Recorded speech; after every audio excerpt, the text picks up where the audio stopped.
Hey there, Swooz Hudson here in the paint studio at Black Dog Salvage. Today we're going to be mixing it up. Just two colors, Blue Ridge and Black Dog.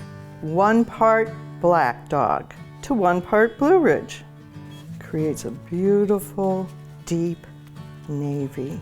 The Blue Ridge mixes, you have to really work at it and make sure that you have got it completely mixed in. Always, if you're using pints and quarts, stir in the can before you put it into your paint bucket if you're doing a large job. Oh, I love this color.